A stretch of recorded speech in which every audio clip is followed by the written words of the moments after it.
Jane Fonda is 86 years old, and she's doing something almost no one talks about. Not extreme workouts, not miracle supplements, and definitely not trying to look young at any cost. Most people believe aging well means doing more. More exercise, more pills, more punishment. But Jane does the opposite. At 86, she focuses on what to protect, what to remove, and what to repeat daily. And that's why her body still moves, her mind stays sharp, and her energy hasn't collapsed with age. In this video, I'll show you what Jane Fonda is actually doing, what she has completely stopped doing, and why copying younger people's habits after 60 may quietly be aging you faster. Stay with me, because this isn't celebrity hype. It's a smarter way to age that almost no one is talking about. Jane Fonda didn't think she'd be alive at 86. Not in a depressed way, just realistically. She's been watching her contemporaries slow down, fade out, become invisible. That's what happens when you get old, except it didn't happen to her. At 86, she looks better than most people at 50. Not in a good for her age way, just better. Her body moves like someone 40 years younger. She's still working, still traveling, still commanding a room. And here's the part that stops people. She's not doing anything you haven't heard of. No secret clinics, no mystery treatments, no gene therapy or blood transfusions from young people. She's doing the things you already know work. She's just actually doing them. And more important, she's been doing them for decades, long before Instagram told her to. In the next 10 minutes, I'm going to show you exactly what she does. But first, you need to hear this one thing she said, because it changes everything. What matters isn't age, isn't that chronological number. What matters is your health. That's not motivational poster language. That's a woman who's 86 years old, still booking roles, still turning heads, telling you something she knows is true. Let's find out what she means. Jane Fonda was born in December 1937. That makes her almost 86 right now. Let me say that clearly so we're not doing any, well, she's actually math. She's old. She's supposed to be slow. She's supposed to be frail. Instead, she won the Academy Award twice. She won a Golden Globe 7 times, an Emmy, the honorary Palme d'Or. Decades of work that still matters. But the achievement that actually impresses me. Every day she gets out of a car and her thighs work. She can back up. It turns her head, and it doesn't hurt. Listen to her own words on this. I thank the goddesses every time I get out of a car that I have strong thighs. When I back up and have to look over my shoulder, I'm thankful I've kept flexible enough that I can turn without pain. That's not vanity talking. That's someone who understands that mobility is freedom. Getting old doesn't mean you stop doing normal things.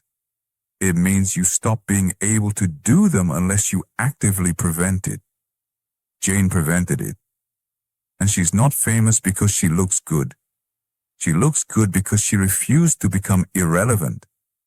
The fitness is a side effect of choosing to stay in the game. Before we get into exercise, here's something Jane does that most of us don't. She sleeps 8 to 9 hours every single night. Not sometimes, every night. Queen Elizabeth did the same thing and lived to 96. That's not a coincidence. The National Institute of Aging did a study. People who sleep less than 7 hours show increased risk of death from everything. Cardiovascular disease, all causes. You're literally shortening your life. Every night you cut corners on sleep. But here's the thing. Jane doesn't treat sleep like some luxury. She treats it like maintenance, like brushing her teeth. She sleeps the hours every night. While everyone else is bragging about how little sleep they need, Jane is getting old, well-rested. Most of us do the opposite. We skimp on sleep, then expect exercise and diet to fix everything. It doesn't work that way. Jane figured out the order of operations. Sleep first. Everything else is built on that. Okay, so Jane does aerobic exercise every single day. But it's not what you think. She's not doing HIIT workouts or running marathons. She's doing things that are sustainable. Dancing, Zumba, hiking, fast walking, elliptical machines. It's aerobic, it's fun, and it's not punishing. She does this because she understands something about her own body. The point isn't to look like she's 30. The point is to be able to do things at 86 that most people can't do at 60. The real secret, though, stretching. Every single day she stretches. She's convinced, and honestly, she's right, that this is why she can still move her body like someone decades younger. Here's what happens when you don't stretch. Your muscles tighten, your tendons stiffen, your joints get stiff. You become the person who can't pick something up off the floor. You become the person who can't turn to look behind them. You become small, and stretching prevents that. But it has to be daily, not occasionally, daily. Jane does this every morning, stretching. Then, aerobic activity. Not because she's punishing her body, because she's maintaining her freedom. That's the difference. You're not exercising to look good. You're exercising so you can still do normal things. Jane is very clear about something. She's not rigid. She's not counting macros. She's not following some extreme protocol. She's just eating well. I've cut way back on red meat. I've cut back on fish because supplies are dwindling. I eat vegetables. I eat salads. I eat fresh food. That's it. That's the whole thing. But here's where it gets interesting. Because Jane learned something about herself through her past struggles with bulimia.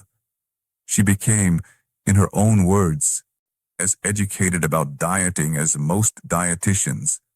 She knows why things work. And she has 3 core rules. Rule 1, avoid anything with a long shelf life. Not just burgers and pizza. Those are obvious. I mean the packaged stuff that sits on shelves for months. Dr. Andrew Freeman, a cardiologist, said something Jane agrees with. The longer the shelf life, the shorter your life. Researchers followed over 100,000 French people for 5 years. The ones eating the most ultra-processed foods were 23% more likely to have a heart attack or stroke. 23%. Jane just doesn't eat that stuff, and neither do you have to. Rule 2. Eat by color. Every meal, Jane makes it look like a rainbow. Reds, greens, yellows, purples, oranges. Different colors mean different nutrients. The more variety, the better you're covering your actual nutritional needs. As the American Heart Association agrees, variety of colorful fruits and vegetables is the best way to get everything your body needs. Rule 3. Intermittent fasting. Her way. Jane doesn't call it fasting in her books, but she has eating windows. Times she eats, times she doesn't. Nothing extreme, just intentional. And she keeps a food diary. Easier now with apps, but the point is she pays attention to what she's eating and when. Let's get specific because eat vegetables doesn't help anyone at dinner time. Breakfast. Jane never skips it. She believes it sets her up for fewer calories throughout the day and prevents the afternoon crash. But she's careful. No sugary cereals, no sugary smoothies, no refined carbs. She eats slow-cooked oats and drinks smoothies. And here are 2 recipes she actually makes. First smoothie, raw apple juice or water, 1 whole banana, 2 tablespoons of protein powder, 0-fat Greek yogurt, frozen fresh peaches instead of ice, fresh blueberries or blackberries, whatever's in season, and agave if she wants it sweeter. That's it. Real ingredients, nothing processed. Second smoothie, this one's a vegetable delivery system. Kale, parsley, beets, carrots, celery, lemon, ginger with the skin, and apples. Even her grandkids drink this one. For lunch, her plate is colorful. Vegetables and lean protein. No canned food, no prepackaged stuff. She's checking that shelf life, remember? For snacks, grapes, red grapes specifically, apples, low-fat string cheese, low-fat yogurt, simple foods that taste good and don't require a chemistry degree to understand. For dinner, lean meat, chicken mostly, a small portion of brown rice and steamed vegetables. The pattern here is simple. Whole foods, prepared at home, with as little processing as possible. You can replicate this. You don't need her money to eat like this. You just need intention. Jane gets most of her nutrition from food, but she supplements 3 things. 1. A quality multivitamin for women. Helps immune system, metabolism, digestion. Just 1 pill covering multiple bases. 2. Vitamin D. She's careful with sun exposure because of skin cancer prevention, so she boosts vitamin D daily. This matters as you age. Your body doesn't absorb it as well. 3. Magnesium. With all the activities she does, her muscles need it. Magnesium helps muscle function and helps you relax at night. That's literally it. 3 things, not a whole supplement cabinet. She's not looking for shortcuts. She's maintaining what she's already building through sleep, exercise, and eating well. This is the order. Do the hard stuff first. Then support it with supplements, not the other way around. Okay, let's talk about sex. Jane is very open about this. At 73 years old in an interview, she mentioned something she hadn't said publicly before. Testosterone. She said it made a huge difference for her libido. Quote, I discovered testosterone about 3 years ago. It makes a huge difference. If you want to remain sexual and your libido has dropped, use testosterone. She tried it. It worked. Then she had to stop because it gave her acne, which she felt was worse than any of the other aging things she was dealing with. Now, testosterone supplements aren't technically approved for women, but the science backs her up. Studies show women taking testosterone have more sexual thoughts, more fantasies, more satisfying sex. It can help if your ovaries are gone, if you have certain gland issues, or if your libido just disappeared for no reason. But, and this matters, it's not for everyone. Not if you're of childbearing age, not if you have breast cancer history, not if you have heart disease or high cholesterol. It's specific, and you need a doctor involved. What Jane's really saying is this: your intimate life doesn't have to disappear when you age. It's something you can address, talk about, and maintain if you want to. Most of us don't talk about it. Jane does. And she's right that it matters. Here's how Jane breaks down her longevity and vitality. 10% plastic surgery, 30% genetics, 30% lifestyle, 30% good sex. That's honest. She's not pretending to be all natural. She's had work done. Genetics helped. But 60% of it is stuff you can actually control. How you live and how you love. That's not luck. That's not mystery. That's agency. For most of her life, Jane Fonda has been choosing the things that keep people alive and vital. Sleep, movement, real food, intention, and yes, an active, intimate life. She's not telling you to be like her. She's showing you what happens when you add these things up over time. One workout doesn't change anything. One salad doesn't change anything. One good night's sleep doesn't change anything. But 86 years of choosing these things, and that changes everything. Jane said something at the beginning that I want to circle back to, because it's the real message here. What matters isn't age, isn't that chronological number. What matters is your health.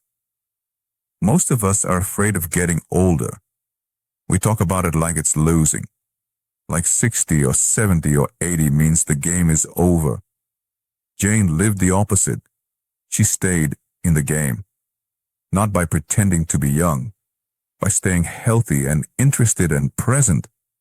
She still books work. She still travels. She still has an intimate life. She still turns heads when she enters a room, not because of her age, in spite of it. And here's what she wants you to know. You can do this too. Not to look like Jane Fonda. You can't control that. But to be as vital and alive in your 80s as she is, that's doable. It's just not complicated. It's just consistent. 8 hours of sleep, daily movement that's fun, real food, attention to the details, and refusing to believe that getting older means becoming invisible. That's the whole thing. That's always been the whole thing. So here's what I want to happen after you finish this video. Don't try to do everything at once. That's how people fail. You'll add the stretching, add the walking, overhaul your diet, and by next Wednesday you'll be back to exactly where you started. Pick one thing. Just one. Maybe it's adding 30 minutes of walking. Maybe it's committing to 8 hours of sleep tonight. Maybe it's making one of Jane's smoothie recipes this week. Maybe it's checking shelf lives when you grocery shop. One thing. This week. Then next week, you add another one. Well, this is how Jane got to 86, still booking roles and still turning heads. One choice at a time. Over decades. If this video meant something to you, hit that like button. It helps other people find it. Subscribe if you want more stories from people who didn't get smaller as they got older. They got smarter. And in the comments, tell me, which one thing from Jane's routine are you going to start this week? Just name it. Make it public. That makes it real. Because that's how change starts. Not with some transformation program or 30-day challenge. With one thing, and then another thing. And then you look back at 86 and realize you never actually got old. You just got more alive. Thanks for watching. And remember, Jane Fonda didn't beat aging. She's beating irrelevance. That's a completely different thing. And it's available to all of us.